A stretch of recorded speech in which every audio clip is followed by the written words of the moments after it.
Bonjour à tous et à toutes, le Christ est ressuscité, parce que nous sommes dans la période de Pascal. Ravi de vous revoir pour un nouveau séminaire de philosophie sur Saint Denis l'Aréopagite, ici au centre Dumitru Stăniloae, à Paris, sur Internet. Si vous avez des questions et des remarques à faire, je vous invite toujours à m'écrire à l'adresse mail bucafleurine@yahoo.com. Nous arrivons à la sixième séance, donc le sixième séminaire sur Saint Denis l'Aréopagite. Nous avons fait connaissance avec l'autorité de Saint Denis l'Aréopagite. Nous avons vu également qu'est-ce que c'est l'ange pour Saint Denis. Nous avons fait connaissance aussi avec la théologie des noms divins. Et aujourd'hui, on va s'intéresser à la transcendance divine et à la théologie mystique de Saint Denis l'Aréopagite. Cette doctrine de la transcendance divine est présente un peu partout dans le corpus.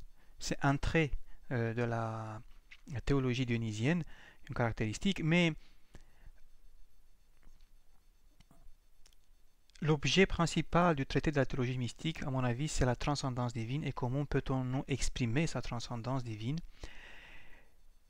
Et c'est pour cette raison que nous consacrons un séminaire pour la question de la transcendance divine et aussi pour la présentation du traité de la théologie mystique. Mais avant de s'intéresser de près à la doctrine de la transcendance divine et de discerner qu'est-ce que c'est la théologie mystique, une théologie mise en œuvre dans le traité qui porte le même nom, je vous dois la dernière partie du séminaire précédent intitulé La théologie des noms divins. Je m'excuse pour cela parce que j'ai eu des soucis avec l'enregistrement la fois passée. Et permettez-moi donc aujourd'hui de commencer par la partie finale du séminaire précédent, la théologie des noms divins, et notamment la question de la connaissance des dieux. Et ça tombe très bien. Je ne le dis pas ça pour m'excuser, mais tout simplement pour vous dire que la partie finale du séminaire qui porte sur la théologie des noms divins et notamment sur la doctrine de la connaissance des dieux, ça nous servira pour une très bonne introduction concernant le séminaire d'aujourd'hui et notamment la doctrine de la transcendance des dieux dans la théologie mystique. Alors, quelques mots sur la connaissance des dieux dans le chapitre 7 du traité des noms divins. Sur votre écran, vous avez déjà les deux textes que j'ai choisis, le premier paragraphe du chapitre 7 et le troisième paragraphe toujours du chapitre 7. Lisons les textes. Car non seulement Dieu déborde de sagesse, mais il transcende encore toute raison, toute intelligence, toute sagesse. Et ce qu'il se peut louer et nommer de multiples façons, elle l'appelle indicible et sans nom.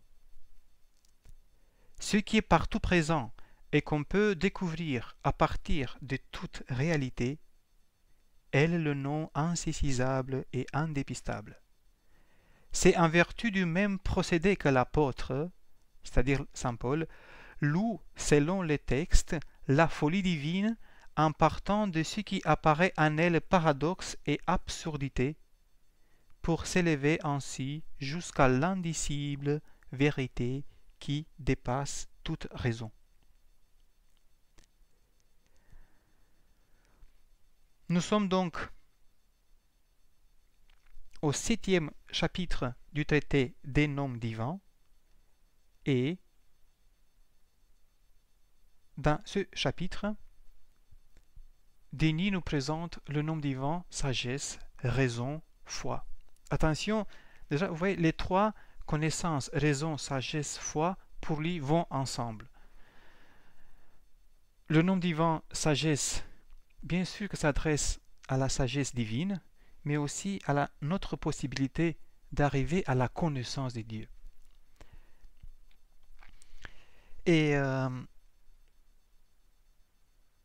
pour le premier texte que je viens de lire, nous voyons que toutes ces expressions sont liées à la forte expression paulinienne de la folie de Dieu. Si je ne me trompe pas, ça se trouve dans l'épître aux Corinthiens, la première, qui une fois de plus nous laisse découvrir la fonction transcendante de la négation. De plus, ces paires d'adjectifs et leur similitude de sens montrent d'une part le ton superlatif du discours et d'autre part tiennent à accentuer et à définir le concept central, la sagesse indicible, qui a toujours une portée transcendante et c'est pour cela qu'elle est exprimée dans un sens, dans un langage d'éminence. Je vais m'expliquer et je vais vous expliquer en regardant à nouveau le texte. Il dit vers la fin, c'est en vertu du même procédé que l'apôtre loue, selon les textes, la folie divine, pour s'élever ainsi jusqu'à l'indicible vérité, la vérité divine, la sagesse divine, qui dépasse toute raison. Et au début, il dit, ce qui se peut louer est nommé de multiples façons, elle l'appelle indicible et sans nom. Indicible et sans nom, c'est un langage négatif. Ce que va donner plus tard dans la théologie et aussi dans la philosophie la théologie négative. Et nous voyons que il s'inspire, Saint Denis, d'un texte de Saint Paul, de la Bible, qui appelle la connaissance de Dieu la folie divine. Vous voyez, des sens opposés. Et cette folie divine, pourquoi on l'appelle folie divine? Parce qu'elle est au-delà toujours de la connaissance et de la sagesse de l'homme. Cette sagesse, cette connaissance divine, de la divinité. C'est pour cette raison que j'ai intitulé cette partie « Connaissance de Dieu par l'inconnaissance ». Peut-être que ce n'est pas toujours clair, mais je pense que ce deuxième texte va nous éclairer. Lisons le deuxième texte. Mais la manière de connaître Dieu, qui est la plus digne de lui, c'est de le connaître par mode d'inconnaissance. Dans une union qui dépasse toute intelligence, lorsque l'intelligence, détachée d'abord de tous les êtres, puis sortie d'elle-même, s'unit aux rayons plus lumineux que la lumière même, et grâce à ces rayons, resplendit là-haut dans l'insondable profondeur de la sagesse. Même si le texte est court, il est très dense en informations. Si vous voulez, dans ce texte, le pseudo-Denis ou Saint Denis l'Aréopagite nous donne la clé, nous donne la définition de la connaissance de Dieu. On est dans un contexte gnoséologique, dans lequel le nom divin sagesse est placé. Le nom divin dépasse cette apparente contradiction de l'expression elle-même. Souvenez-vous que nous avons parlé de cette... Nous avons essayé de définir le concept nom divin la fois passée.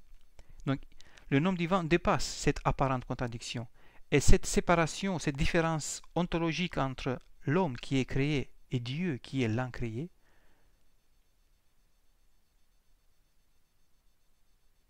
peut être dépassée par l'union au-delà de l'intellect avec Dieu. Autrement dit, par la divinisation. Deuxièmement, nous distinguons le rapport qui existe entre l'énosis, l'union à Dieu ou la divinisation, et la lumière divine. La lumière divine, ou le rayon suressentiel que nous avons vu dans le premier chapitre des noms divins, est à la fois la lumière naturelle de l'intelligence humaine et celle par laquelle Dieu se manifeste et se révèle. Par cette lumière, l'homme peut connaître Dieu. En conséquence, la théologie des noms divins, soit les noms affirmatifs, soit les noms négatifs, soit les prières, est révélée par Dieu, illuminée par cette insondable profondeur de la sagesse divine. Et une interprétation très importante à mon avis pour entrer un peu dans les détails de la théologie des noms divins et aussi dans cette théologie des lumières de Saint Denis l'Aréopagite, c'est que dans la hiérarchie céleste, au début, il nous dit que tout a été fait par cette lumière, et cette première lumière, ou cette lumière primordiale qui est Dieu, s'est manifestée dans le monde par qui? Par Jésus. Et dans ce contexte, Denis cite Jean, le premier chapitre, le verset 9. Et on peut dire que là, cette insondable sagesse et cette insondable profondeur de sagesse divine, c'est le Christ. Bon, mais sur cela, nous allons parler une autre fois. Mais c'est aussi une clé. Je fais une petite parenthèse ici. C'est une clé de lecture, de exégèse, de la théologie des noms divins et de la théologie dionysienne en général, où nous avons des informations disparates un peu dans tous les traités. Et la clé, si vous voulez, c'est de mettre ces textes ensemble pour comprendre vraiment qu'est-ce que Saint Denis l'Aréopagite veut nous transmettre. Ce que je vous invite à retenir de ce texte, c'est que la manière de connaître Dieu, c'est de le connaître par mode d'inconnaissance. Et cette inconnaissance, ça ne veut pas dire le manque de connaissance, mais ça veut dire qu'il faut connaître Dieu par une connaissance qui est adaptée à lui. Et on est toujours dans cette élévation, dans ce chemin de retour, dans cette divinisation, dans ce processus complet de purification, d'illumination et de perfection, d'union avec Dieu. Et quelle est la voie qui peut nous donner cette connaissance par l'inconnaissance? Mais nous la trouvons résumée ici. Déjà dans une union qui dépasse toute intelligence. Et comment nous réalisons cette union qui dépasse toute intelligence? Le texte nous dit, lisez la suite, lorsque l'intelligence humaine, il s'agit de nous ici, détachée d'abord de tous les êtres, de tout ce qui est dans cette existence terrestre, puis sortie d'elle-même, souvenez-vous du texte que lorsque nous avons parlé de l'amour extatique, sortie, extase. Qu'est-ce que ça veut dire l'extase? Sortir de soi-même. Donc, cette union se réalise lorsque l'intelligence dépasse toute intelligence, se détache de tout, après elle sort d'elle-même par l'amour et s'unit aux rayons plus lumineux que la lumière même, et grâce à ces rayons, resplendit là-haut dans l'insondable profondeur de la sagesse. C'est un texte, vous allez me dire, poétique, oui, mais très profond et plein d'informations théologiques aussi, et gnoséologiques. Nous allons revenir sur ce texte tout de suite, parce que nous avons les conclusions maintenant, et je trouve que ce texte nous offre la conclusion concernant l'exégèse des noms divins. Nous considérons que ce paragraphe que nous venons de lire réunit les trois traits caractéristiques du nom divin dionysien qui résument aussi les formes des connaissances des dieux par cette exégèse des noms divins. La connaissance la plus divine est obtenue par l'inconnaissance agnosia. Ensuite, l'intelligence se détache de tout être, de tout ce qui est sur la terre, de tout intelligible et de tout le sensible, pour arriver au-delà de l'intelligence, condition primordiale pour arriver à la connaissance de Dieu. Et afin d'arriver à la connaissance divine, l'intelligence doit sortir d'elle-même. Et cette connaissance, la plus divine, ne se réalise que dans une union au-delà de l'intelligence, dans cette déification, dans cette divinisation de l'homme. Bien que ces trois conclusions n'épuisent pas la complexité du nom divin dionysien, ils nous laissent saisir que chez Denis l'Aréopagite, le nom divin a toujours une portée transcendante. Il nous met toujours en lien avec Dieu. Rappelons aussi l'emploi du verbe ymnein, qui est très très souvent utilisé dans le traité des noms divins notamment. Ymnein, ça veut dire célébrer. Célébrer, aujourd'hui, nous fait penser à la liturgie, à la prière. Et si vous réfléchissez, toutes les prières invoquent le nom de Dieu, le nom divin. Donc, le nom divin peut avoir aussi ce aspect de prière. Nous reviendrons sur cet aspect tout à l'heure, lorsque nous parlons de la transcendance dans la théologie mystique, Mais ces idées marquées sur l'écran dans le cercle intitulé Les conclusions seront reprises donc tout à l'heure lorsque nous parlons de la théologie mystique. Passons maintenant à la bibliographie. Je ne vais pas lire tout ce qui est marqué sur votre écran. Vous avez, parce il s'agit d'un enregistrement, vous avez la possibilité de taper sur pause et de noter tous les livres. Quand même, je vais vous citer quelques-unes. Déjà, la traduction nouvelle de Madame Isabelle de Handia, Les Noms divins, publiée dans la collection Sources-chrétiennes, numéro 578 et 579. Vous allez trouver des très bonnes introductions, aussi bien pour les noms divins et pour la théologie mystique. Vous avez aussi la thèse de Madame, toujours Isabelle de Handia, Henosis, l'union à Dieu chez Denis l'Aréopagite. Et vous allez trouver des chapitres très, très intéressants sur cette question de l'union à Dieu dans le traité des noms divins que nous venons de voir et dans la théologie mystique. Il y a encore 2-3 livres écrits sous la direction de Madame de Handia, notamment les actes des colloques. Mais je vous conseille aussi de lire le livre de Hans Urs von Balthasar, La gloire et la croix, les aspects esthétiques de la révélation, le 2e tome. Et je vous invite aussi à lire Andrew Loud, Denis l'Aréopagite, une introduction qu'on le trouve en roumain. Il n'est pas traduit en français, mais il est traduit en anglais. Donc Andrew Loud, Dionysius Areopagita en anglais. Et aussi, pour une introduction dans cette théologie des noms divins, André Manarange, Des noms pour Dieu, édition Fayard, Paris, 1980. On s'arrête ici, parce que le temps passe très très vite. Donc voici quelques conclusions pour les noms divins, et aussi les conclusions qui nous servent d'introduction pour passer maintenant à la théologie mystique de Saint Denis l'Aréopagite.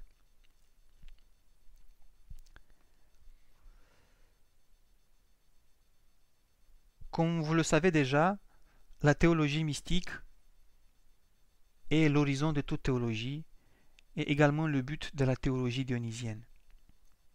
Même si les deux termes, théologie et mystique, connaissent une grande fortune, aussi bien dans la philosophie que dans la théologie patristique, donc chez les pères de l'Église, le titre même, théologie mystique, est original. Le Pseudo-Denis est le premier à avoir écrit un traité sur la théologie mystique. Retenez ce détail. Il est réceptionné surtout par la postérité grâce à son caractère, si on peut dire, c'est très caractéristique d'un esprit systématique.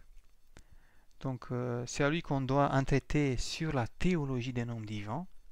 À ma connaissance, c'est le premier à avoir écrit parmi les pères de l'Église un traité sur les noms divins qui s'intéresse vraiment au nom de Dieu, et aussi le premier à avoir écrit une théologie mystique. En tout cas, l'intention c'est d'avoir un traité systématique de la théologie mystique, et retenez donc que le concept même, l'expression même, le titre théologie mystique est original. C'est le Pseudo-Denis à avoir écrit pour la première fois. Mais quelques remarques préalables sur le mot mystère, mysterion, le nom, ou mystikos, l'adjectif en grec. Mystère, ce que nous connaissons aujourd'hui nous traduisons en français par mystère. Un roman par taina aussi, le mot d'origine slave, taina.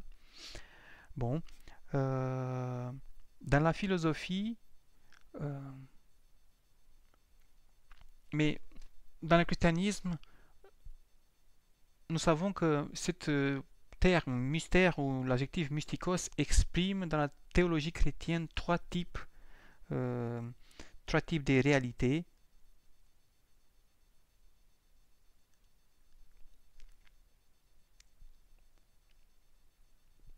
Ou trois idées, si vous voulez, centrales. Déjà que le salut lui-même dans le Christ, ou le Christ lui-même, en ce qu'il a de caché et de révéler dans l'événement central de salut, de l'incarnation.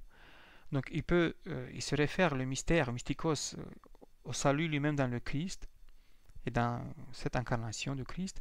Il désigne le sacrement et les sacrements, ce qui correspond le mot latin sacrement qui correspond au mot grec mysterion. Et troisièmement, mystère dans la théologie chrétienne nous envoie aussi au commentaire mystagogique. Nous allons parler pas en détail, mais un peu plus lorsque nous allons parler de la hiérarchie ecclésiastique de Saint-Denis.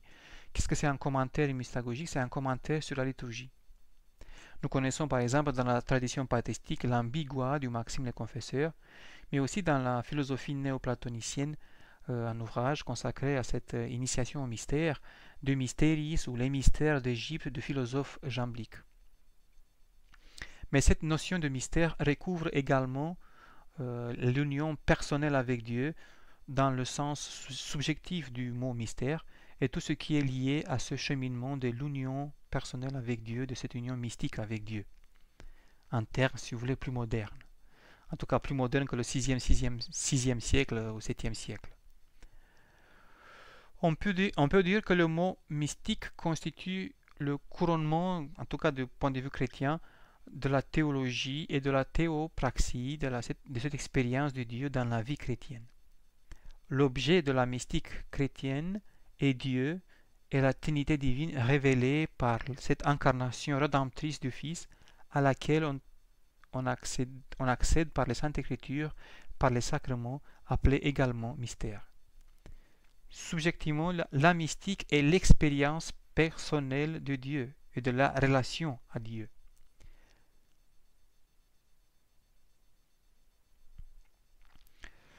Donc pour ce qui est du vocable, sens du mot mystère et l'emploi du mot mystère, nous savons que le mot même mystérieux n'est pas très fréquent chez Denis, mais sans insister sur l'origine païenne du mot, on le retrouve dans l'Antiquité et surtout dans la religion des mystères. Les mystères représentent pour les païens les rites initiatiques propres au culte des divinités, par exemple toutes les divinités du Panthéon. Les philosophes en parlent des mystères, par exemple Platon, il parle dans le banquet, il parle du mystère d'amour, mais il devient un concept vraiment important à partir de Jamblique, qui va écrire vraiment un traité sur la théologie, qui est une explication des rites païens en tant que rites secrets ou symboliques. Donc nous trouvons le mot mystérion, mystère, dans ce traité de Jamblique, des Mysteris. C'est un aspect religieux, si vous voulez, de la philosophie néoplatonicienne, développé, réintroduit par Jamblique dans cette philosophie néoplatonicienne qui était assez intellectuelle ou intellectualiste. Nous avons aussi un côté religieux introduit à nouveau par Jamblique et développé par son successeur Proclus dans l'école philosophique néoplatonicienne d'Athènes. Et nous lisons dans son traité sur le Timée de Platon, combien sont, je cite, combien sont ces entités et quelles les dieux le savent d'une science divine. Des sciences humaines, et selon le mode philosophique, on le retrouve enseigné dans la doctrine mystique de Parménide. Voilà le mot mystikos employé par Proclus. Et aussi, il parle dans son commentaire sur le Parménide de Platon. Je vous donne juste quelques extraits, nous n'avons pas le temps d'entrer dans les détails ici, sur l'emploi du mot mystère et sa signification. Nous trouvons cette expression dans le premier livre, paragraphe 35, les contemplations divines mystiques. Voilà. Toujours le mot mystère adressé aussi à la divinité transcendante. Mais dans la Bible, surtout la Septante, donc la traduction en grec de l'Ancien Testament, nous trouvons le mot mystérieux, c'est un mot grec, c'est normal, on ne peut pas le trouver en hébreu. Le mot mystérion, on le retrouve dans la Bible. Donc le prophète Daniel, il nous dit, mais il y a dans les cieux un Dieu qui révèle les secrets et qui fait connaître au roi Nebuchadnezzar qui arrivera dans la suite de temps. Vous voyez le mot secret, parce que Mysterion est traduit par secret. Mais la sagesse, dans la sagesse de Salomon, chapitre 2, verset 22, nous lisons « Et ils ne connaissent pas les secrets des saints des dieux ». Et au chapitre 6, « Mais qu'est-ce que la sagesse et quelle est son origine ? Je vais l'annoncer sans vous cacher les mystères ou la partie secrète, inconnaissable si vous voulez. » Le mot mystère est bien présent aussi dans le Nouveau Testament. Dans l'épître aux Romains, chapitre 16, j'annonce en prêchant Jésus-Christ, révélation d'un mystère enveloppé de silence au siècle éternel, mais aujourd'hui manifesté. Donc le mot mystère, mystérion se réfère au Christ. Nous avons déjà parlé de ça, que dans le christianisme, mystérion, mystère, nous renvoie au Christ qui révèle la transcendance de Dieu, qui manifeste la divinité dans le monde par son incarnation.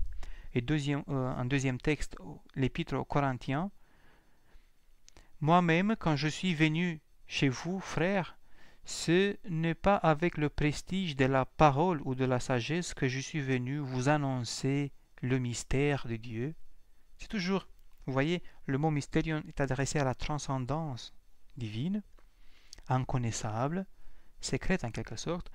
Et dans l'épître aux Éphésiens, chapitre 6, le verset 19, nous lisons aussi, je cite, « Pour moi aussi que la parole soit placée dans ma bouche pour annoncer le mystère de l'évangile dont je suis l'ambassadeur enchaîné. » Vous voyez, le mot mystérion ou l'adjectif mystikos s'adresse à l'évangile, à la bonne nouvelle. Et qui est la bonne nouvelle? C'est le Christ ressuscité. Voilà. Quelques emplois du mot et le sens du mot mystérion dans la Bible. Mais revenons à l'emploi du mot mystère. Et qu'est-ce que ça veut dire mystère en quelques mots chez Denis l'Aréopagite? Chez Saint Denis, nous constatons l'usage du mystérion qui se réfère le plus souvent au sacrement et au secret divin. Le mot secret essayant d'exprimer l'incompréhensibilité ou l'impossibilité de connaître vraiment Dieu et la transcendance divine. Il y a 26 emplois, et si je ne me trompe pas, même une trentaine des emplois si on compte aussi l'adjectif mystikos. Quels sont les trois sens général, si vous voulez, de l'expression? La première, donc, ces 26 ou 30 emplois du mot dispersés dans le corpus peuvent être répartis en trois catégories. La première catégorie dénote un aspect énigmatique, secret des différentes réalités divines qui sont supérieures aux êtres humains. Le deuxième emploi, c'est le titre même de sacrement. Vous avez le mystère du baptême, le mystère de l'onction, le mystère de la Sainte Synaxe, de l'Eucharistie. Donc c'est la partie, c'est le titre, mais notamment le titre de la partie explicative du rituel. Parce que chez lui, nous avons deux parties. Chez Saint Denis, nous allons voir, lorsque nous parlerons de la hiérarchie ecclésiastique, pour chaque traité, nous avons déjà une partie introductive de chaque sacrement, et après nous avons la partie qui utilise le mot mystère, qui dénote, si vous voulez, comment se déroule le rituel de baptême, par exemple, le rituel de consécration sacerdotale. Donc, ce titre dénote la partie explicative du rituel chez lui, mais aussi le troisième emploi, le plus employé, qui se réfère au sacrement proprement dit. Voici les trois emplois et les trois sens du mot mystère, mystérion, chez Saint Denis l'Aréopagite. Maintenant, avant de lire et de faire connaissance avec le texte, avec notre auteur par le texte, sans Denis l'Aréopagite, permettez-moi de vous présenter une polémique qui reste, à mon avis, toujours actuelle. Vous le savez peut-être, ou sinon je vous informe, je vous le dis. Le traité de la théologie mystique de Saint Denis l'Aréopagite compte quelques pages, 5 pages, 6 pages. C'est très très court. Et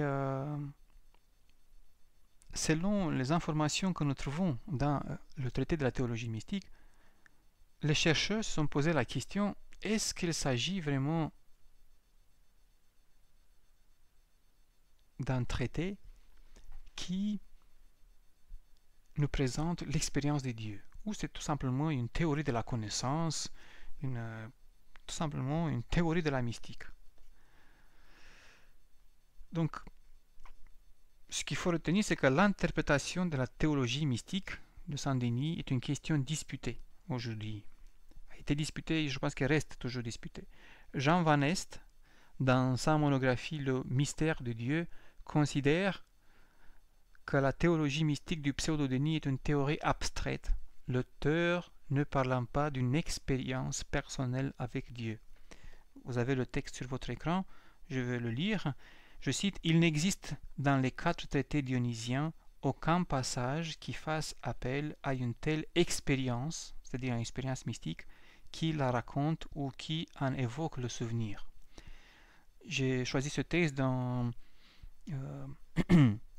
d'un article, la théologie mystique du pseudo-Denis l'Aréopagite, publié dans la revue des spécialités des études patristiques, Studia Patristica, 1962. C'est assez ancien, mais Jean Van Est c'est un défenseur de cette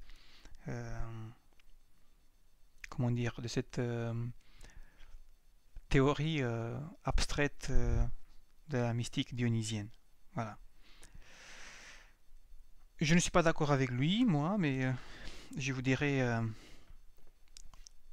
peut-être au dernier séminaire de philosophie qui va s'intéresser aux conclusions générales et on va essayer de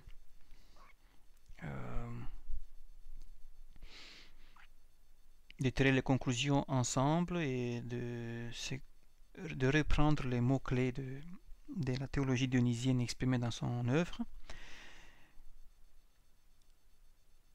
De toute façon, contre cette approche, se sont orientées les études d'Alexandre Golitsyn des années 90, surtout sa thèse qui nous propose une doctrine mystagogique de Saint Denis l'Aréopagite. Golitsyn situe au centre de l'œuvre de Saint Denis l'Aréopagite et de la compréhension de la théologie mystique le traité de la hiérarchie ecclésiastique. Pour lui, pour Golitsyn, la théologie mystique de Denis est un discours sur Dieu, oui, mais toujours en relation avec l'expérience que l'homme a de Dieu en participant au mystère, au sacrement de l'Église et notamment à la liturgie divine. Donc le mot mystique prend un sens plus complet puisqu'il se réfère aussi au sacrement en tant qu'expérience vivante de Dieu au sein de l'Église. Telle est la thèse principale de Alexandre Golitsyn. Et il dit que par cette conception du mot mystère chez Denis, le pseudo-Denis, lui, s'inscrit dans la lignée des pères de l'Église, notamment les pères cappadociens. Cette thèse est aussi soutenue par Paul Rorem, un spécialiste américain qui, dans son livre Biblical and Liturgical Symbols, souligne dans les années 80 la nécessité de situer le traité de la théologie mystique au centre du corpus dionysien et non pas à la fin, et ce traité exprimant le but de la théologie et de la vie sacramentaire. Donc il accentue aussi le rôle de sacrement dans la théologie dionysienne. Nous allons parler des sacrements à la fois prochaine. Mais celle qui exprime d'une manière très intelligente subjective, pardon, objective, cette querelle. Est-ce qu'on parle vraiment d'une expérience des dieux dans la théologie mystique de Saint-Denis l'Aréopagite?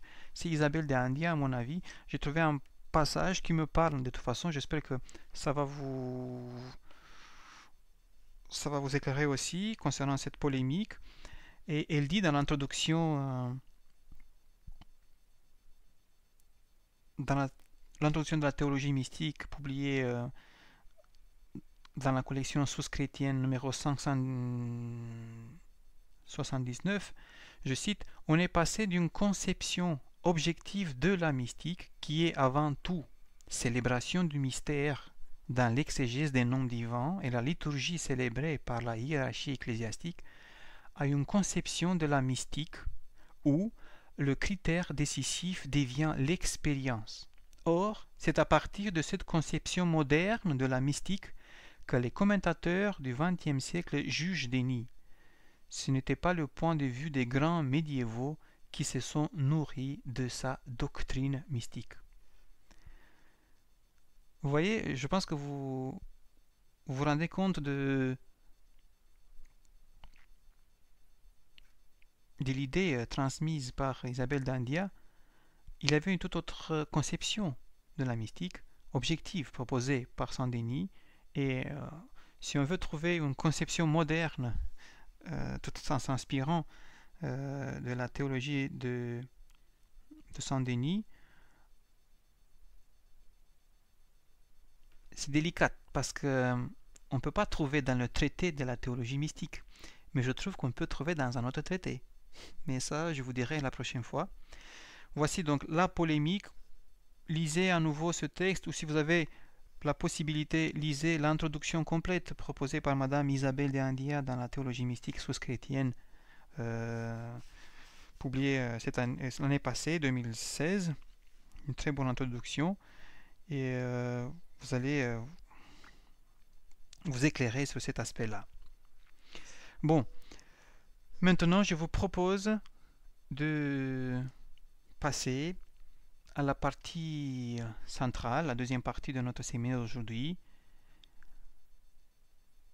Et comme est de coutume déjà, chez nous, je vous propose une lecture de la théologie mystique. Mais avant cela, la structure du traité, vous savez, théologie mystique, le plus court traité du corpus, vous le savez déjà, il est structuré en 5 chapitres. Le premier chapitre qui nous parle de qu'est-ce que c'est la ténèbre divine. Voilà, est-ce qu'il y a une ténèbre divine? Nous allons voir tout à l'heure. Après, nous avons un deuxième chapitre qui s'intéresse à la question de l'union à Dieu. Oui, et célébration de Dieu transcendant. Comment, c'est le titre ajouté à mon avis par les scoliastes, par les scribes aussi, comment il faut s'unir et adresser des hymnes à celui qui est cause de tout et au-dessus de tout. Tel est le titre du deuxième chapitre. Et après nous avons le troisième chapitre, quelles sont les théologies affirmatives et quelles sont les théologies négatives. Est-ce qu'on peut parler des théologies ou de la théologie? Normalement, dans la conception moderne du terme théologie, il est employé au singulier, mais pas au pluriel. Pourquoi Saint-Denis? Pourquoi on trouve ce titre théologie affirmative et théologie négative? Je vais vous répondre tout de suite à cette question. Donc ça c'est le titre du troisième chapitre. Et les deux les plus courts chapitres, le quatrième et le cinquième. Le quatrième intitulé « Qu'il n'est rien de sensible, c'est lui qui est cause par excellence de tout le sensible. » Donc Dieu, le Dieu transcendant, dans le Dieu transcendant, il n'y a rien de sensible. Et le cinquième chapitre, intitulé « Qu'il n'est rien d'intelligible, c'est lui qui est cause par excellence de tout l'intelligible. » Voilà. Dieu tout transcendant, il n'y a rien d'intelligible dans ce Dieu complètement transcendant. Et vous avez aussi les mots-clés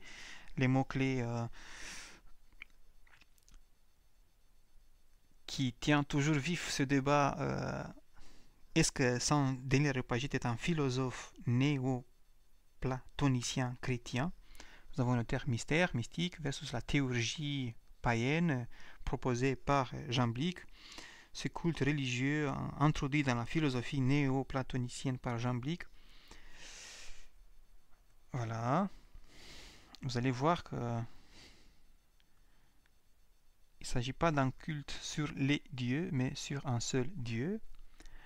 Et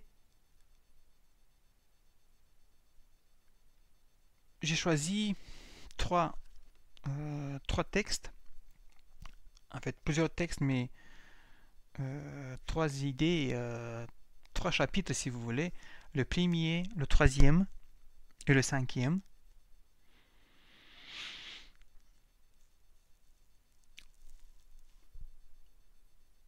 Le premier, c'est important de voir qu'est-ce que ça veut dire qu'est-ce que ça veut dire déjà la ténèbre divine, et vous présentez un peu la montée de Moïse dans la ténèbre, intitulé aussi la ténèbre, intitulée plus que lumineuse du silence, initiateur du secret. Voilà, des expressions assez compliquées, paradoxales, antinomiques.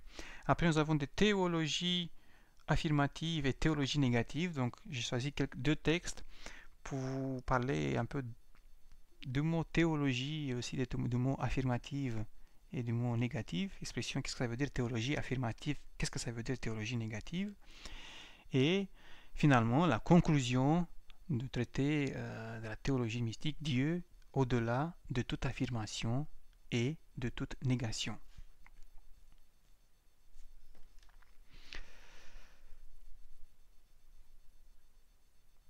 Donc la première partie de cette partie centrale, le premier chapitre, il faut savoir, est le plus long de la théologie mystique. Il nous présente la montée ou l'entrée de Moïse dans la ténèbre et a comme protagoniste le plus grand prophète de l'Ancien Testament, Moïse. Souvenez-vous que dans les noms divins, c'est toujours, nous avons parlé de Moïse, à qui Dieu révèle son nom. C'est le premier nom de Dieu que nous connaissons dans la Bible. Souvenez-vous du fameux épisode du buisson ardent, quand Moïse demande quel est ton nom. Il est déjà sur une montagne ici, et mon nom est celui qui est, l'Exode 3.14. L'exemple de Moïse en tant que mystique situe le traité dionysien sur la théologie mystique dans la tradition des commentaires de l'Exode de Philon d'Alexandrie et de Grégoire de Nice, donc premier siècle et le 4e siècle. Vous savez que les pères de l'Église à la base, leur première préoccupation c'était de répondre aux hérésies, et comment? Par une exégèse de la Bible, de la Sainte Écriture. Ce qu'il faut retenir alors, c'est que la montée de Moïse au Sinaï et le récit de l'Exode, chapitre 20, constituent le texte et l'événement, si vous voulez, fondateur de la mystique chrétienne. Toute mystique chrétienne se penche sur cette montée de Moïse dans la ténèbre divine, dans cette nuée de l'inconnaissance, pour recevoir la loi et pour voir, entre guillemets, Dieu. Alors le traité de Denis, par ce choix de texte et par le commentaire qu'il nous propose dans ce premier chapitre, se situe donc dans un contexte 100% chrétien. C'est évident. De plus, le prologue du traité commence donc avec une prière adressée à la Trinité.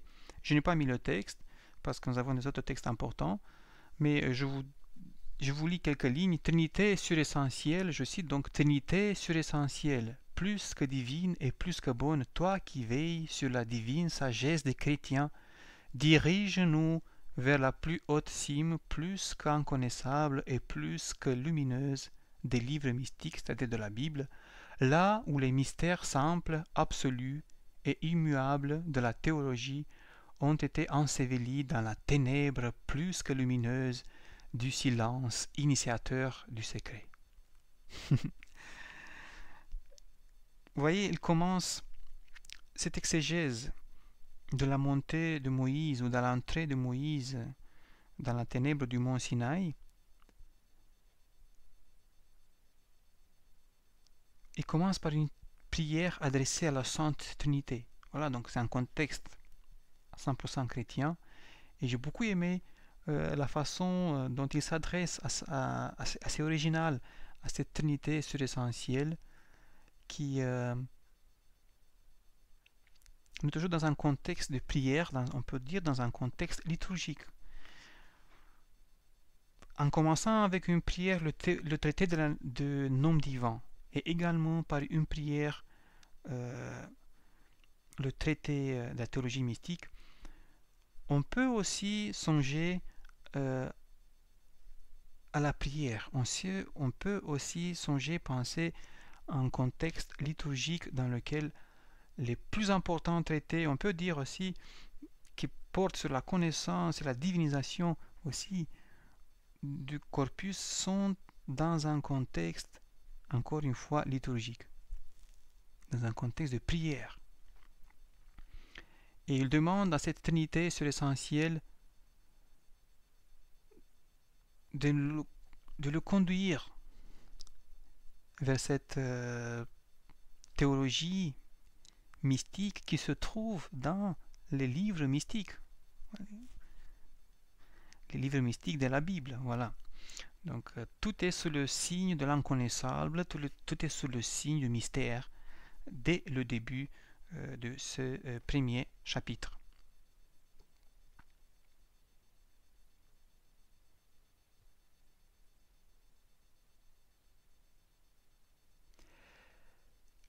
La question centrale qu'on pose, si le commentaire, en tout cas le début, le prologue, s'inscrit dans une tradition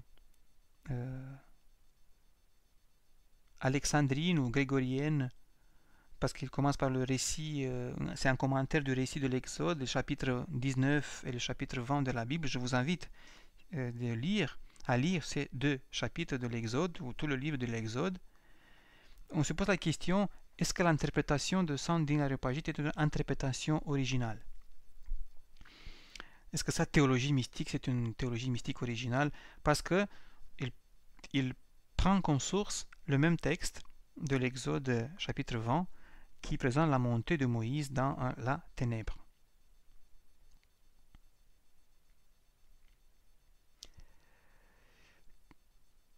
Donc, la vie de Moïse a été pour la première fois écrite par Philon d'Alexandrie, mais aussi par Grégoire de Nice. C'est le travail le plus important, la vie de Moïse, concernant cette théologie mystique.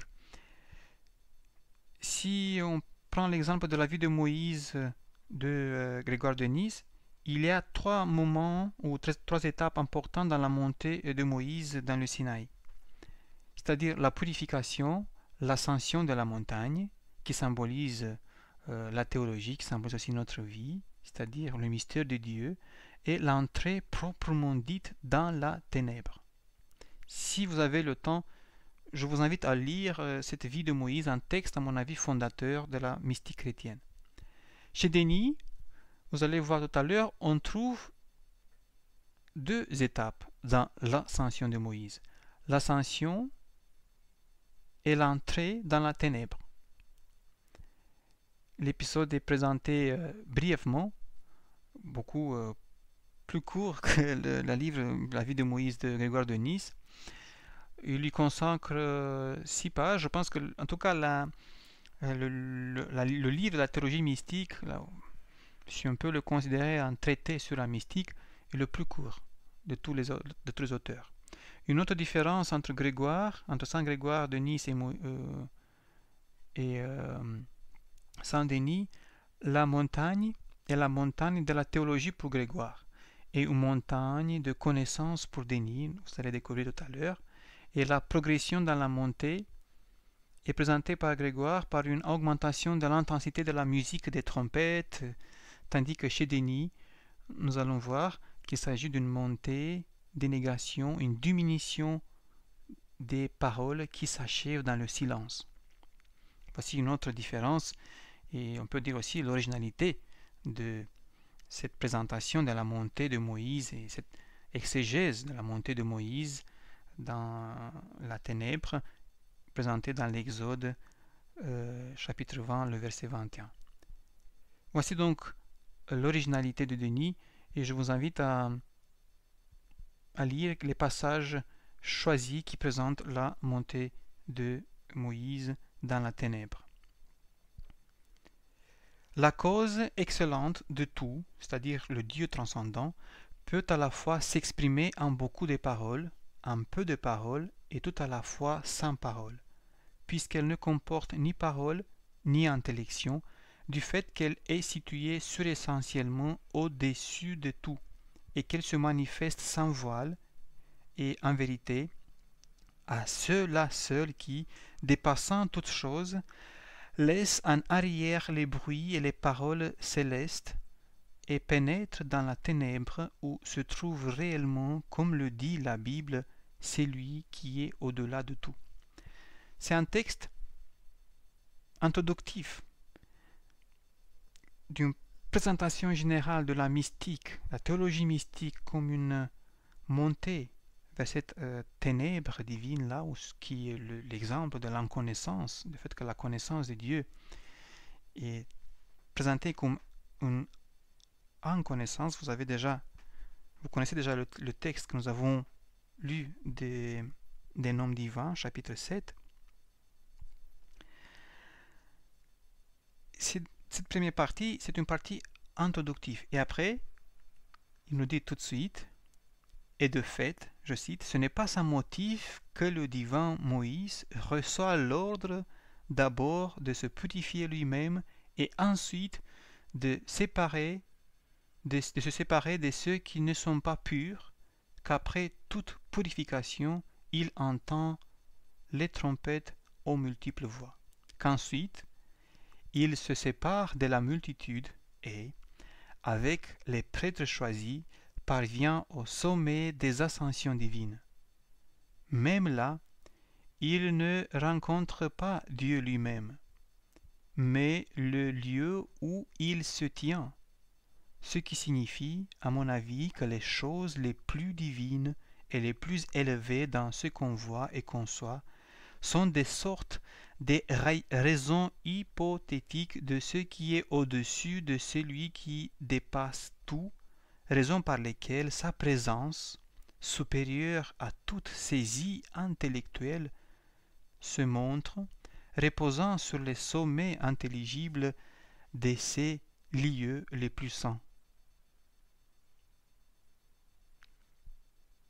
Vous voyez qu'il n'insiste pas beaucoup sur cette montée, comme l'a fait Saint Grégoire de Nice, sur cette montée dans la montagne, mais il y a toujours cette action de se séparer de tout ce qui n'est pas pur, de tout ce qui est intelligible, pour arriver à Dieu. Et notez aussi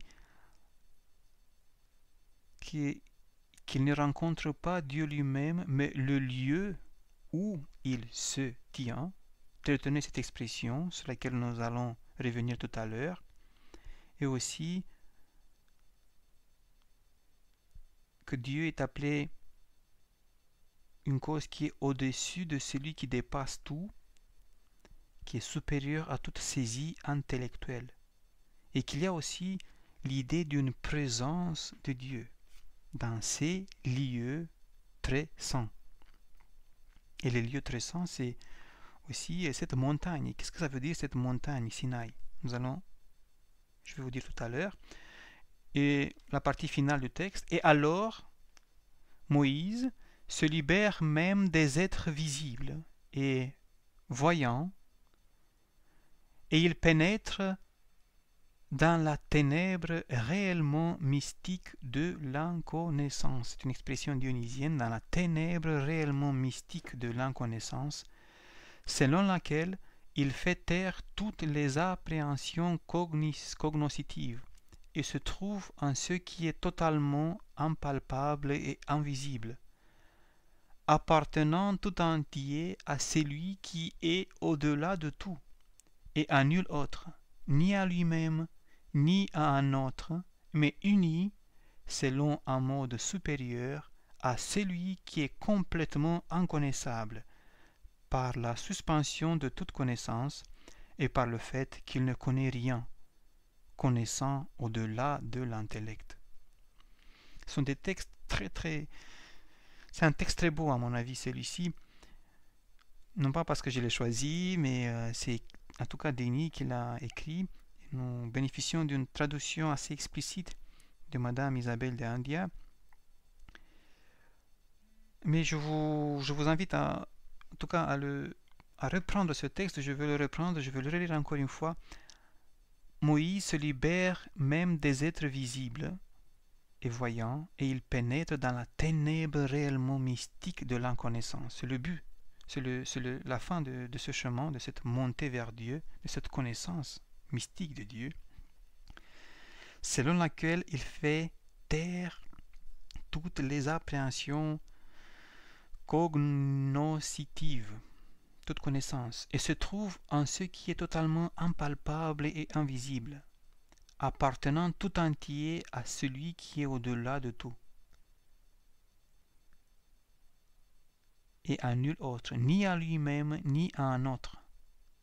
Souvenez-vous du texte du chapitre 7 d'un homme divin, mais uni, selon un mode supérieur, à celui qui est complètement inconnaissable par la suspension de toute connaissance et par le fait qu'il ne connaît rien, connaissant au-delà de l'intellect. Je pense que c'est un écho, ce texte, du texte du 7e chapitre, celui qui commence par mais la manière de connaître Dieu, la plus digne de Dieu, c'est de le connaître par le mot d'inconnaissance, détaché de tout être, de toute intelligence, et puis sorti de lui-même, s'unit à Dieu, un rayon qui resplendit au-delà de toute lumière. Vous voyez, ce texte du chapitre 7, que je commence à apprendre par cœur, et on trouve la même démarche dans cette partie finale du premier chapitre de la théologie mystique. Vous remarquez que l'ascension, au début du texte, l'ascension, pour arriver à cette ascension, à cette montée vers Dieu, elle est déjà, d'abord, elle est une purification, c'est-à-dire une élévation de l'intellect, et ensuite, toutes ces négations qui sont en fait des dépassements de tout ce qui est sensible, un dépassement de tout ce qui est sensible et intelligible pour s'unir à Dieu. Je vous ai dit qu'une expression importante, c'est le lieu où Dieu se tient. Là où Moïse arrive, c'est le lieu où Dieu se tient, selon l'expression même utilisée par Denis. Isabelle de Andia considère que ce lieu est l'intellect de l'homme, comme chez Évagre le Pontique. Mais je pense qu'on peut aussi penser que le lieu où Dieu se tient, pour les chrétiens, ça représente aussi l'Église. Ça peut être aussi une interprétation de lieu où Dieu se tient. Et une autre expression qui vous attire peut-être l'attention, il dit, en expliquant qu'est-ce que ça veut dire le lieu où Dieu se tient, parce que Denis dans la montagne, pardon, pas Denis, Moïse dans la montagne ne rencontre pas Dieu lui-même, mais le lieu où il se tient, ce qui signifie, nous dit Denis, à mon avis, je cite, que les choses les plus divines et les plus élevées, dans ce qu'on voit et conçoit, sont des sortes de raisons hypothétiques. Qu'est-ce que ça veut dire le mot raison hypothétique ou mot hypothétique? Dans la traduction littéraire, thésis, et le mot hypothétique est composé du préfixe hypo, qui signifie en dessus de, et thèse, ça veut dire expression ou affirmation. Et dans la traduction littéraire, on peut dire que hypothétique, ça veut dire thèse ou expression ou affirmation qui se tient en dessus de la réalité qu'elle désigne. Autrement dit, l'intellect, le lieu dans lequel Dieu se tient. Et se trouve Dieu qui est complètement transcendant. Donc ce mot, c'est un mot juste pour essayer d'exprimer, mais Dieu ne réside pas dans l'intellect de l'homme, c'est impossible. À 100% Dieu lui-même, parce qu'il est transcendant. En raison de sa transcendance, Dieu ne peut pas. Mais voyez, déjà, Denis essaie de prononcer, d'exprimer cette connaissance de Dieu et cette montée de Moïse, de l'interpréter en forgeant des mots, voilà, en disant que voilà, les mots sont limités. Ces mots-là sont des expressions qui se tiennent en dessus de la réalité qu'elles désignent. Il y a toujours une réalité qui dépasse le langage. C'est une idée, à mon avis, très forte et très importante pour comprendre ce que ça veut dire la théologie négative, de laquelle on va parler tout à l'heure chez Denis l'Aréopagite, et aussi la théologie affirmative. On note que le langage dionysien pour exprimer la transcendance c'est un langage qui frôle le paradoxe, qui est, comment dire, un langage, on peut dire, antinomique, paradoxal. On a une union des oxymorons presque, une union des opposés. On parle de la ténèbre plus lumineuse. Comment cette ténèbre peut être plus lumineuse? Ou la ténèbre de l'inconnaissance, ténèbre en tant que lumière inaccessible. Est-ce que la ténèbre peut être un excès de lumière? Mais pour cela, pour répondre à toutes ces questions, qu'on voit qu'on est déjà au-delà de notre raison humaine dans cette montée de Moïse, dans la ténèbre qui symbolise l'inconnaissance. Et j'aime bien cette expression ténèbres plus que lumineuse du silence initiateur du secret. Donc finalement dans cette montée, Moïse ne parle plus, ne pense plus, il est vraiment dans une expérience avec Dieu, dans un lieu où on sent la présence de Dieu. C'est un peu ça ma traduction si vous voulez. Mais passons à l'autre texte, à l'autre idée très forte, et des expressions très fortes.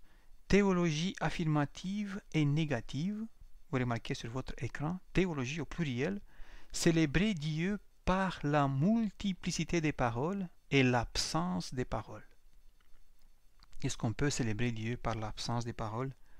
Et pourquoi Denis utilise l'expression au pluriel théologie affirmative et négative?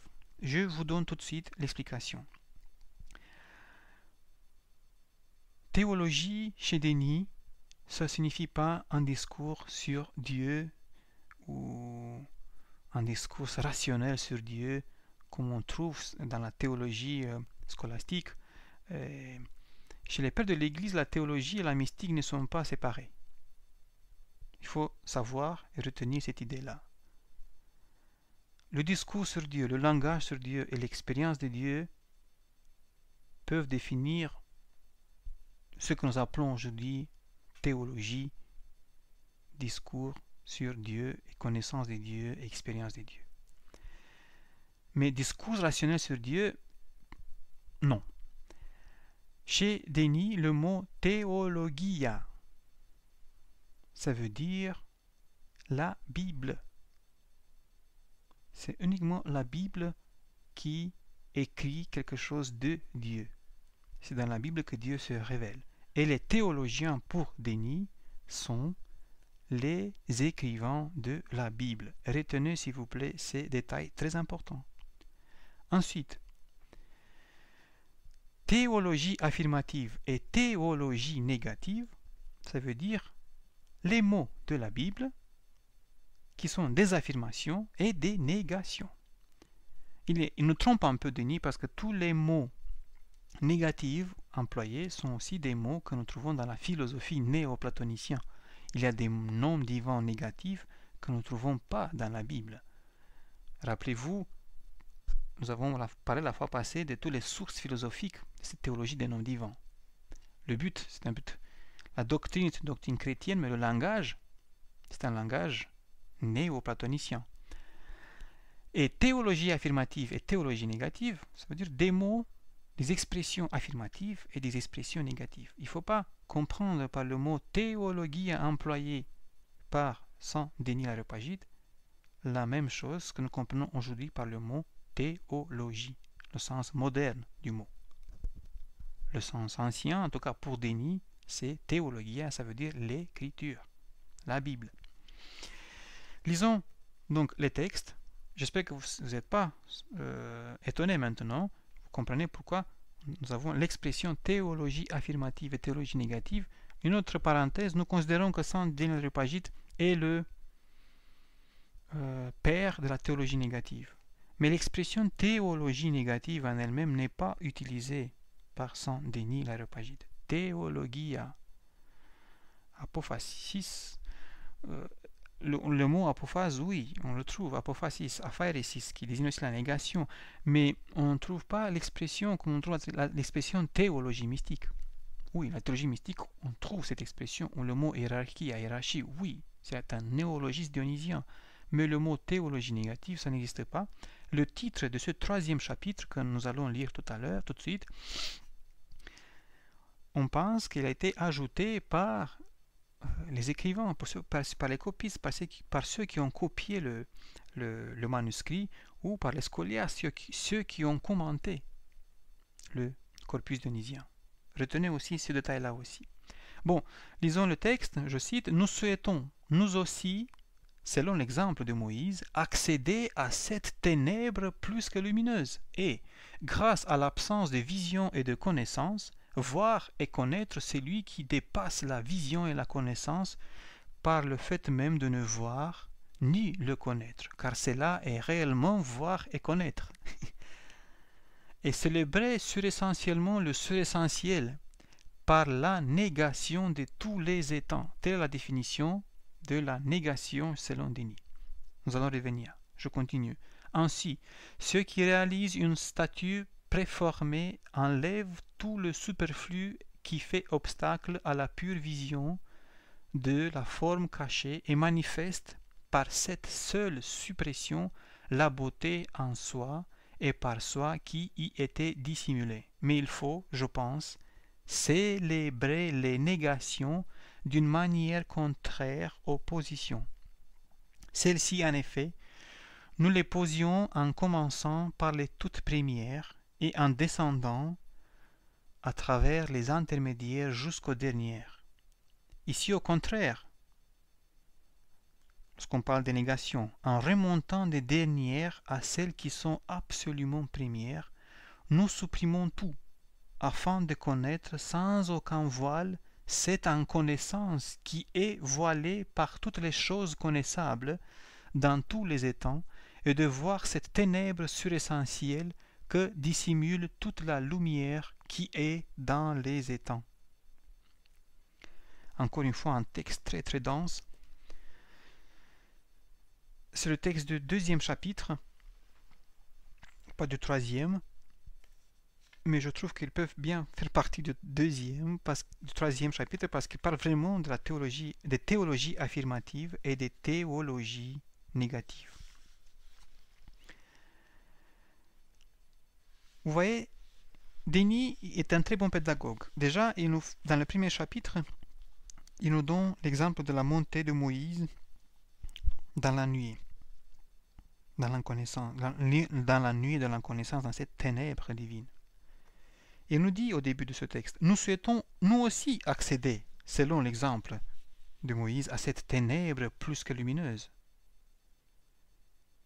Et grâce à l'absence des visions et des connaissances, voir et connaître. Encore une fois, un contexte paradoxal.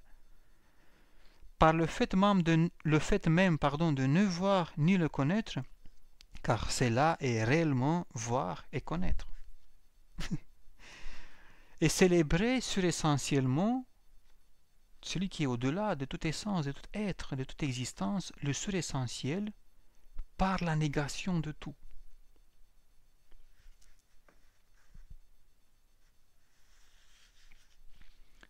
Encore une fois, c'est paradoxal tout ce qu'il nous dit. Mais vous voyez, déjà, on est à nouveau dans un contexte liturgique parce qu'il parle de la célébration, de la prière. Il nous donne aussi un contexte philosophique de Platon. La statue préformée enlève tout le superflu qui fait obstacle à la pure vision de la forme cachée et manifeste par cette seule suppression la beauté en soi et par soi qui y était dissimulée.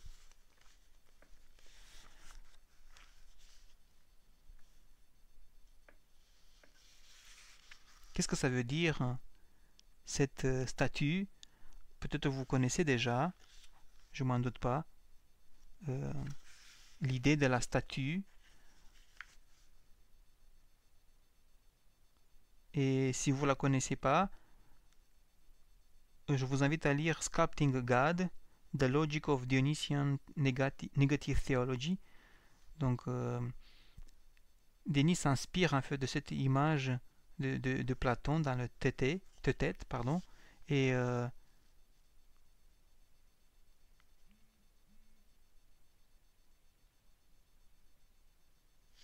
en enlevant tout ce qui est superflu, tous les habits, tous les voiles, on revient à l'essentiel. C'est un peu ça l'idée centrale, si vous voulez.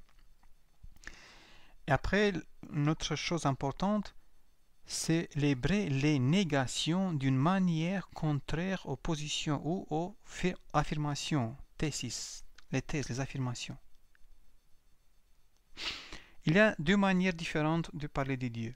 Déjà, Dieu qui se manifeste dans la création. Au début, Dieu qui est complètement transcendant, on ne parle pas, mais après tout ce qui est révélation, tout ce qui est... on parle des anges, on parle des hommes, on parle de la beauté de la création, donc on arrive finalement jusqu'au plan sensible de l'existence, tout ce qui est vie, tout ce qui est création. Donc on a certainement beaucoup de paroles pour parler de tout ce qui a été créé par Dieu. Ça c'est, on affirme tout ce qu'on peut de Dieu, du fait que Dieu est le créateur du monde, et on parle de tout ce qui existe sur la terre et dans l'univers pour parler de la création de Dieu et de la manifestation de Dieu dans le monde. Donc on utilise beaucoup de paroles, mais aussi une multiplicité de paroles, mais aussi en revenant de cette multiplicité de la manifestation de Dieu dans le monde, on revient, on remonte vers Dieu. Et au fur et à mesure, on enlève tout ce qui est sensible, on enlève tout ce qui est intelligible pour s'unir à Dieu transcendant qui ne peut pas être exprimé par les paroles. Et cette action de montée vers Dieu, de retranchement de tout, de dépassement de tout, est exprimée dans un langage humain par la négation. On nie le sensible, on nie l'intelligible, et tout ce qui tient de sensible et tout ce qui tient de l'intelligible.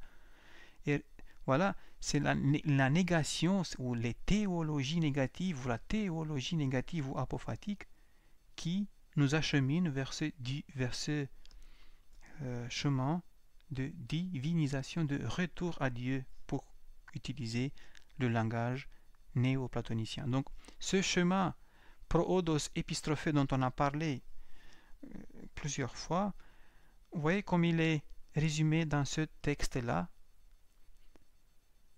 Donc celles-ci, en effet, nous les posions en commençant par les toutes premières et en descendant à travers les intermédiaires jusqu'aux dernières. Donc cette manifestation de Dieu dans le monde. Mais ici, lorsqu'on parle des négations, au contraire, en remontant des dernières, du plan sensible, à celles qui sont absolument premières, donc la cause de l'existence, nous supprimons tout afin de connaître sans aucun voile cette inconnaissance qui est voilée par toutes les choses connaissables. Vous voyez, telle est la définition de retour à Dieu par cette théologie négative pour utiliser l'expression de Saint Denis l'Aréopagite. Telle est la définition de la négation ou de ce qui deviendra dans un concept moderne la théologie négative. Et je vous donne un autre texte.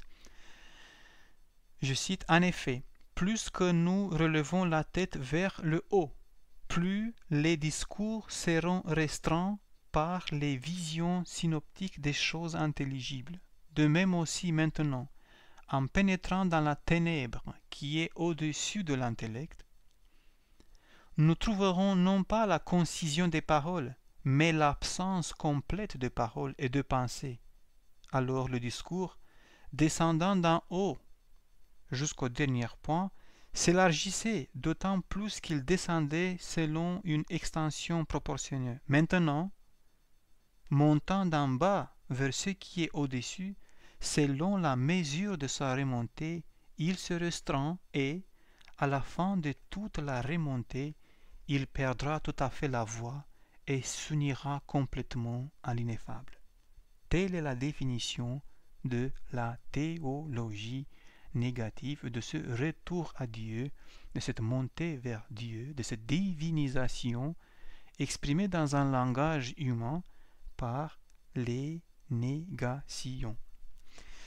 Nous n'avons pas le temps de dire plus la théologie négative. Peut-être que je vous parlerai plus lors de notre dernier séminaire, lorsque je vais essayer de souligner et de revenir sur les mots et les concepts clés de la théologie dionysienne. Mais vous avez l'introduction de Madame Isabelle de Andia sur la théologie mystique. Vous avez tout un chapitre qui essaye d'expliquer quel est le statut de la négation chez Saint Denis l'Aréopagite. Moi, je m'approche de la fin et je vous lis les derniers mots de la théologie mystique de Denis. Et j'ai intitulé ce dernier passage, ce dernier chapitre, si vous voulez, ce dernier slide, Dieu au-delà de toute affirmation et de toute négation. Lisons le texte de nouveau en remontant. Vous voyez, on est toujours dans cette anabasis, dans cette anagogia, dans cette montée vers Dieu. Nous disons qu'elle, c'est-à-dire la cause, n'est ni âme ni intellect, qu'elle n'a ni imagination ni opinion, ni raison ni intellection, qu'elle n'est pas non plus parole ou intellection, qu'elle ne peut ni se dire ni se concevoir, et il n'y a d'elle ni parole, ni nom, ni connaissance. Elle n'est ni obscurité, ni lumière, ni erreur, ni vérité. Il n'y a absolument à son sujet ni affirmation, ni négation. Mais en posant des affirmations et des négations de ce qui vient à sa suite, nous ne l'affirmons ni nous ne la nions, puisque la cause parfaite et unitaire de tout est au-delà de toute affirmation et qui est au-delà de toute négation, la transcendance de celui qui est absolument détaché de tout et qui est au-delà de tout. Finalement, Dieu en lui-même, il est complètement transcendant. Et vous voyez, tous ces noms négatifs utilisés par Denis. Et oui, ici, on peut dire que c'est l'originalité de Denis dans ce discours de énumérer toutes ces négations en disant il n'a ni âme, ni intellect, ni imagination, ni opinion, ni raison. On ne peut ni le dire, ni le concevoir. On n'a de lui ni nom, ni parole. On ne peut ni le nommer, ni parler vraiment de lui, ni le connaître vraiment. Parce qu'il n'est ni lumière, ni erreur, ni vérité.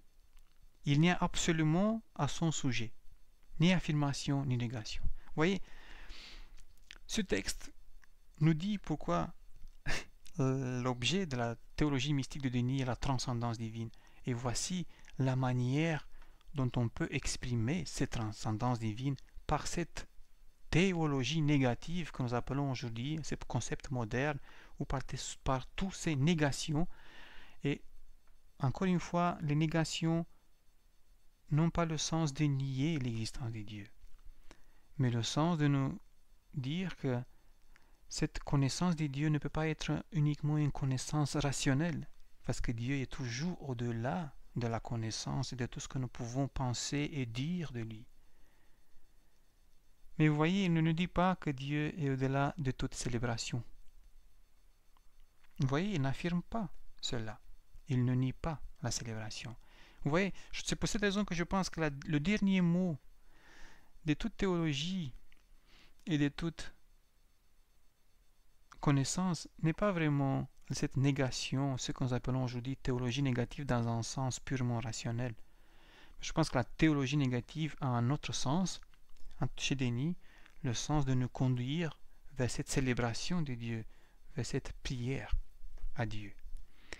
C'est mon interprétation à moi, et pas uniquement à moi. Je ne suis pas vraiment une voix autorisée pour parler de Saint Denis l'Aréopagite. Il y a des autres chercheurs, et Vladimir Lossky le dit, si je ne me trompe pas, et aussi Alexandre Golitsyn et Andrew Laut également, ils le disent, que, en tout cas, le dernier mot de Denis, je pense que ce n'est pas la négation de tout, et en tout cas, la négation a surtout le sens, non pas de nier, n'a pas un sens de privation, pas de nier la connaissance et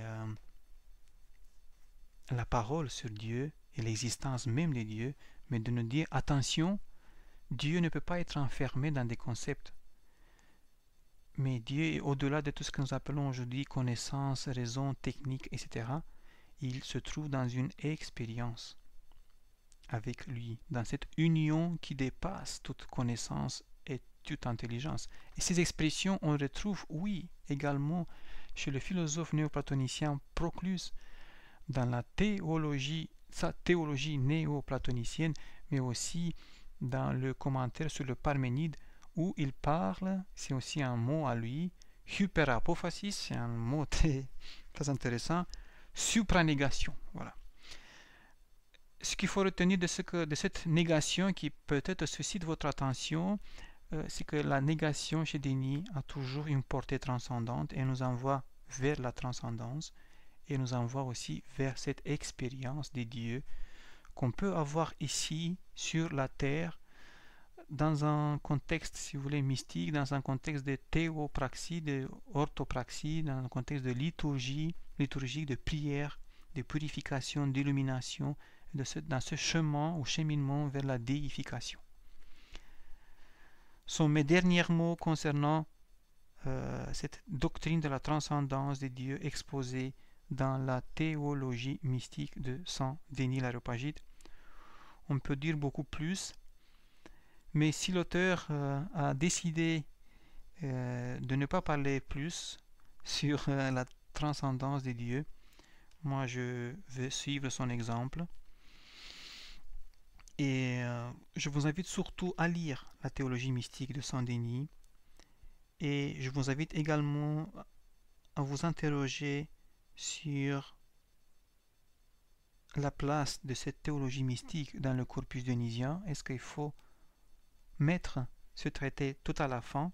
Est-ce que c'est légitime de finir cette théologie de la lumière dionysienne ou cette théologie de la ténèbre plus que lumineuse? Cette théologie de la connaissance qui culmine par l'inconnaissance de Saint Denis l'Aréopagite, est-ce que les derniers mots appartiennent à la théologie mystique qui est vraiment assez courte? Est-ce que la théologie mystique, c'est une théologie de l'expérience de Dieu ou c'est une théorie abstraite de la mystique? J'attends vos réponses, j'attends vos mails. Je vous invite surtout à lire Denis et à lire la bibliographie sur Denis, parce que nous sommes dans un séminaire à donner vos propres avis, vos propres idées et vos propres interprétations et exégèse des noms divins, exégèse la théologie mystique de Saint Denis l'Aréopagite. En tout cas, il est original par un langage, il est original par cette idée de théologie affirmative et théologie négative, de ce rapport entre théologie affirmative et théologie négative. La théologie négative n'est vraiment pas opposée à la théologie négative, à tout ce qui est négation. Ils sont complémentaires et la théologie affirmative exprime la manifestation de Dieu, tandis que la théologie négative exprime, dans un sens moderne, avec des expressions théologie affirmative et théologie négative, exprime ce chemin de retour. Donc il n'y a pas une contradiction entre l'affirmation et la négation, mais une complémentarité. Oui, telle est une originalité de la théologie dionysienne. Voilà, donc tout simplement, je vous invite à lire. C'est tout ce que je peux vous conseiller à faire. Bon, pour la bibliographie, parce que le temps, nous avons dépassé largement 1 heure, mais j'aimerais bien vous citer quelques textes, notamment pour le mystère de Dieu. Je vous invite à lire Louis Bouet, Mysterion, du mystère à la mystique, et aussi, si ça vous intéresse, Grégoire de Nice, La vie de Moïse, ou Traité de la perfection en matière de vertu. C'est le premier livre qui a été traduit dans la collection Sources chrétiennes. Et vous voyez, maintenant, on est presque au dernier, on n'est pas au dernier numéro, mais numéro 579, La théologie mystique de Saint Denis l'Aréopagite, traduit par Isabelle de Andia. Donc nous avons commencé quand même avec La vie de Moïse, ou Traité de la perfection en matière de vertu. C'est vrai qu'on ne parle pas beaucoup de vertus dans le traité de Saint-Denis, mais peut-être il parle ailleurs dans le corpus des vertus. Bon, après vous avez aussi Jean Van Est, Le mystère de Dieu, c'est lui qui parle de la structure rationnelle de la doctrine mystique de Pseudo-Denis, avec laquelle je ne suis pas d'accord. Et pour tout ce qui est théologie négative, je sais que c'est à la mode aujourd'hui de parler de la théologie négative. Vous avez quelques articles, déjà l'article d'Isabelle d'Andia dans le dictionnaire critique des théologies, mais aussi dans l'introduction de la théologie mystique, vous trouvez cet article-là beaucoup plus développé. Vous avez aussi l'article de M. Corban, Négation et transcendance dans l'œuvre de Denis. Je vous invite à le lire, pas mal. Et aussi l'article de Jean-Claude Larcher, Nature et fonction de la théologie négative selon Denis l'Aréopagite. Et vous avez aussi l'essai sur la théologie mystique de l'Église d'Orient, et vous allez voir que Vladimir Lossky situe parmi les sources de la théologie mystique orthodoxe la théologie mystique et la théologie en général de Saint Denis l'Aréopagite. Je vous remercie pour votre attention. Donc nous sommes au 6e séminaire, il reste encore 2.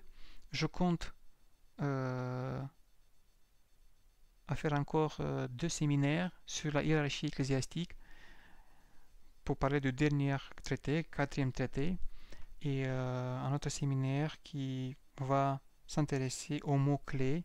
C'est un résumé de tout ce que nous avons fait. Et voilà, je vous remercie pour votre attention et je vous dis à bientôt. Au revoir.